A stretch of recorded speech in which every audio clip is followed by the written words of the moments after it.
You ever get a bill so big it feels like a practical joke? No, really. Picture this. One Tuesday afternoon, I get this manila envelope so heavy it thuds like a brick when I drop it on the kitchen table.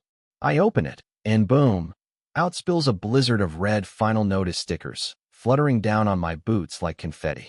But the real prize?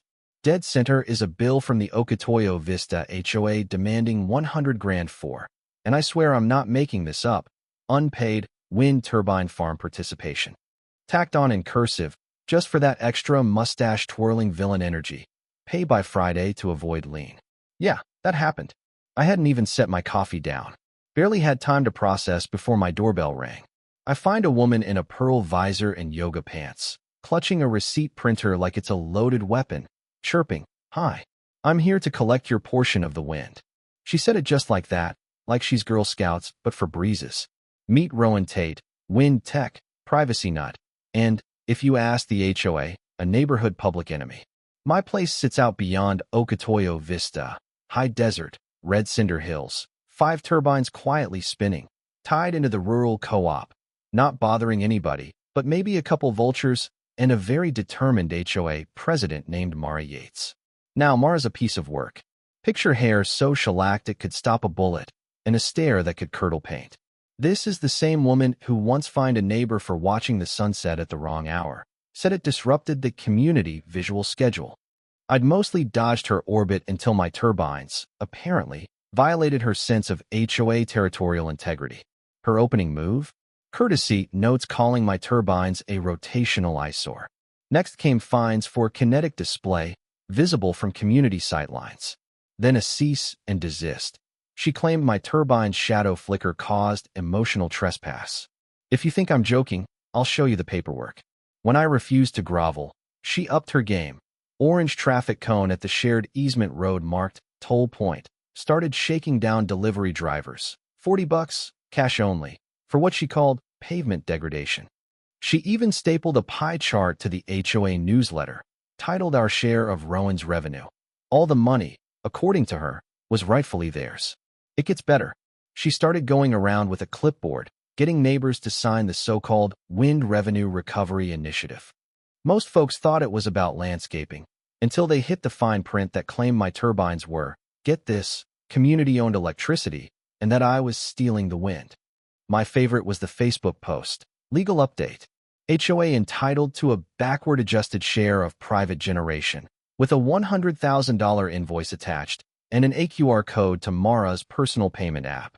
She ended with, "Pay what you owe, wind friend," plus 3 wind emojis, just to drive the point home. Some of my neighbors, bless them, called me up genuinely confused, like, "Hey Rowan, do you actually owe money for the breeze?" The thing is, Mara's not just petty, she's ambitious. Filed a lien at the county for wind infrastructure share, mailed certified letters threatening foreclosure, and even emailed my co-op pretending to be community treasurer. Only problem? She used Comic Sans font and her personal Gmail with HOA treasurer awkwardly wedged in. She slipped a notice under my gate.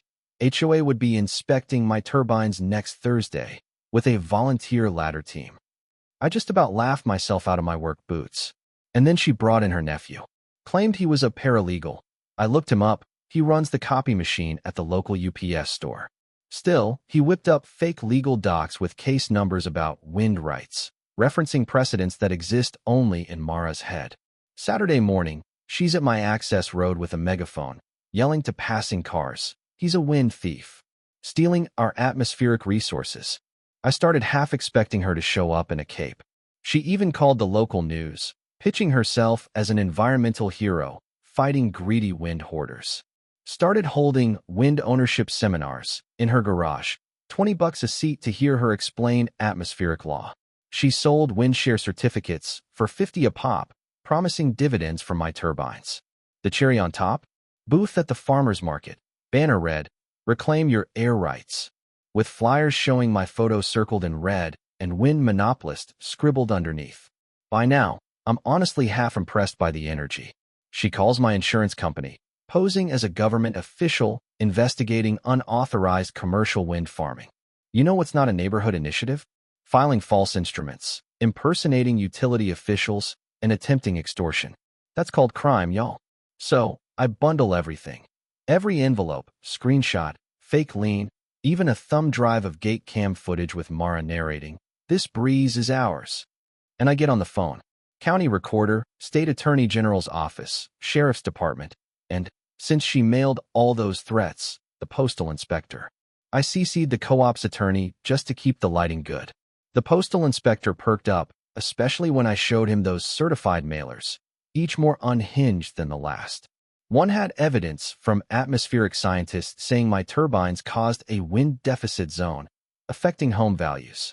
Another had a hand-drawn map, no kidding, arrows showing wind flowing from the whole community into my backyard, like I'd built a weather vacuum. But Mara didn't slow down. She threw a town hall, packed the clubhouse. Folks thought it was about pool maintenance. She hung up a banner. "We own the skyline," glitter letters and all. 5 minutes in, as she's explaining her medieval English theory of communal air rights, in walks a county deputy and an investigator, all business. I swear, you could hear the air conditioning struggling against the Arizona heat. Mara waves around her bylaws, printed, again, I'm not kidding, in Comic Sans. She insists, "These documents prove our jurisdiction extends to all wind within 5 meters of the community border." The investigator just asks, "Where's the easement for HOA control outside the subdivision?" The silence? Deafening. Right then, I drop my deed and survey on the table, playing it like a royal flush. The co-op's attorney joins in by speakerphone, flat out says, "Private generation. HOA has zero standing." I swear, you could feel Mara's reputation plummet like an elevator with the cables cut. One of her own board members, trying to whisper, muttered, "We don't actually own the sky." Even the deputy's pen froze. The projector screen locked on Mara's pie chart, 100% HOA. It would have been funny if it wasn't so sad. And that was the beginning of the end. The county voided the lien as fraudulent, with prejudice, so she couldn't try again. Attorney General filed charges: false instrument, attempted extortion, impersonation. Postal inspector added mail fraud, since using the mail for scams is federal. In court, they played a video of Mara, arms wide in front of my turbines, declaring eminent domain on gusts, and, I kid you not, shaking her fist at a vulture. That's community oxygen, bird. You're breathing without permission. The judge's eyebrows shot up so high, I thought they'd never come back down. Every bogus invoice, fake legal doc, toll cone, and email from Mara's nephew's law firm, Atmospheric Rights and Associates, real original, became evidence. When the prosecutor read out her email where she called herself duly appointed Sky Marshal, people in the gallery had to stifle laughs.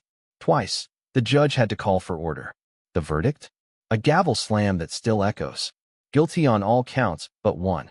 Mara got 18 months county jail, 5 years probation, banned from every HOA board in Arizona for life, forced to pay my 47 grand legal bill, and court-ordered letters to every resident admitting, publicly, in writing, she does not, in fact, own the wind. The look on her face as the judge read it all, cycling through red, white, and a shade of purple I didn't know skin could turn, was worth every headache she'd caused. Her mouth opened and closed, fish-like, realizing she couldn't breathe unless the judge said she could. But here's the thing. Right when you think it's over, I'm out on my porch, cool desert evening, turbines humming, looking up at a sky full of stars nobody can tax. Some folks on the block still grumble about missed revenue. Others bake me pies. A few whisper that Mara was onto something, as if claiming the air itself might still work next time if they just file more paperwork.